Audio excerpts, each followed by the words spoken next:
Hi guys, the Shadow Attorney General Emily Thornberry appeared on Kay Burley's show to talk about strike action. Now, I'm a big fan of Emily's, but I think she really messed up and let the Tory government off the hook here. The interview started out well. They were discussing the current industrial action and why Rishi Sunak's administration is creating problems by attempting to scupper deals between the rail operators and the striking workers. But then Emily made a massive political mistake. Have a listen. Just chatting to the leader of ASLEF, he says there's nothing on the table that will stop their members going out on strike again. I know. Dreadful, isn't it? I just don't think that this government takes it seriously. I think somehow or other they think that they can just wait it out, that somehow or other people will turn against them and then the workers will just go back to work. It's not going to work. That's not how it... I don't understand it. I don't understand why they don't sit down and have some serious talks and why they haven't been doing it for a long time, and why we've ended up with these strikes in the first place.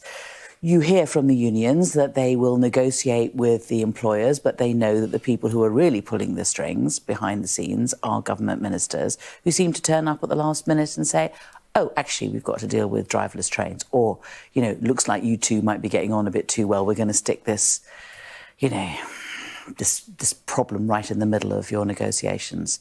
I think it's irresponsible. I sometimes think that they don't want the strikes to end, and I don't know why. Why are they doing this? Well, I suppose the government would say, as far as public sector pay is concerned, that is decided by the independent pay review process. Do you think it is independent? Well, so you have an independent pay review process, and sometimes governments pay attention to it, and sometimes governments don't. No, it's not independent. Why are you saying that it's independent? It's appointed by government ministers. Its remit is decided by the government. It's not independent. Not independent in the way that most people think.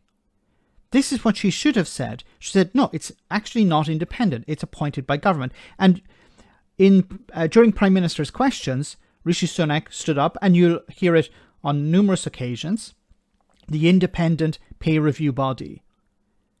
And I really don't understand why the opposition aren't pushing back on this. Now, the first part of the interview, I completely agree with Emily Thornberry here. The idea that the government are trying to undermine the negotiations taking place between the rail network and the trade unions. And when there's a possibility of a breakthrough, a government minister turns up and throws a spanner in the works. Why are they doing that? Well, of course, it's for political reasons. They want to destroy the unions. They want to turn the public against them. So every time there's a possibility of, here's a breakthrough, here we have a resolution to this dispute, they're back on strike again.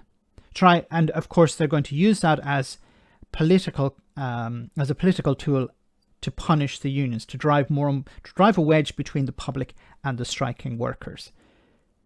But to say that the independent body is independent, or to sort of dodge the question here, is a massive own goal.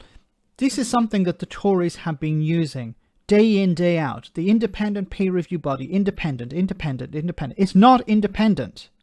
It's appointed by government ministers, and its remit is limited to what the government ministers decide. That doesn't sound like independent to me. So, once again, a missed opportunity to really shut down this part of the argument. Let me know in the comment section, guys, what you think. As always, your comments are greatly appreciated. Thanks a lot.